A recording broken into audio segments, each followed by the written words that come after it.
Hi, welcome to Curious Nidhi. On this channel, I help you create a happier, healthier, and successful life for yourself by working on your inner strengths and weaknesses and understanding yourself better. Now, wouldn't it be awesome if, just like physical maturity, emotional maturity also came along with age? All our lives would be simpler then, right? As a society, we are taught critical thinking, hard work, but we are not taught how to control our emotions. The best way to learn to be emotionally mature is by observing and seeking from emotionally mature people. The first trait of an emotionally mature person is their flexibility with thinking. They do get angry, happy, sad, irritated, but overall, their range of emotion remains the same. Why are most people not able to attain this level of maturity is because of overthinking. Either they worry or they ruminate. When they worry, they keep thinking about things that are not under their control, things that they can't do anything about. When they ruminate, they reevaluate past situations again and again.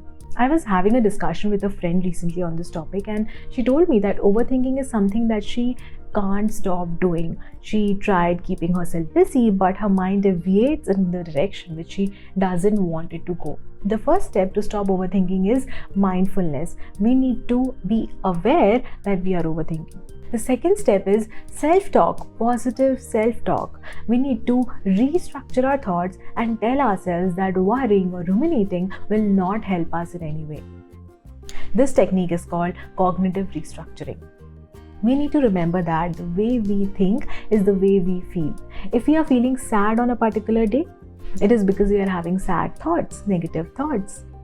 It is not like I don't get sad. I have not attained that level of emotional maturity yet. It takes years of practice.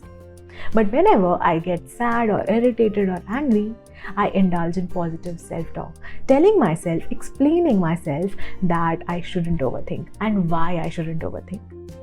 The second trait of an emotionally mature person is their experimental behavior. Now, there are two types of people. First, people who, when are told that they are facing a particular problem and to overcome it, they need to do this, this, and this, they either ignore the advice or get angry, saying that, please, I know better than you. Second, people who, when are told that they are facing a particular problem and to overcome it, they need to do this, this, and this, they sleep over it, think about it, and start making slight changes in their behavior, their lifestyle to overcome that problem. They experiment. Now, if you're the latter, which I hope you are, you need to start experimenting more to develop that experimental behavior.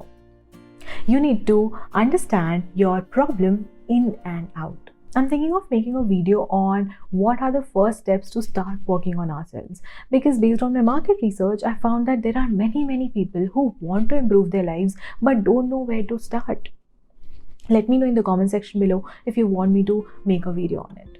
We need to remember that if we start taking our little weaknesses seriously, they will not transform into major ones. The third trait of an emotionally mature person is that they understand the importance of their environment. You must have heard this like 100 times, that surround yourself with people who help you grow as individuals, change the environment you are in. I think one of the major reasons of my transformation is the change in my environment in the past year.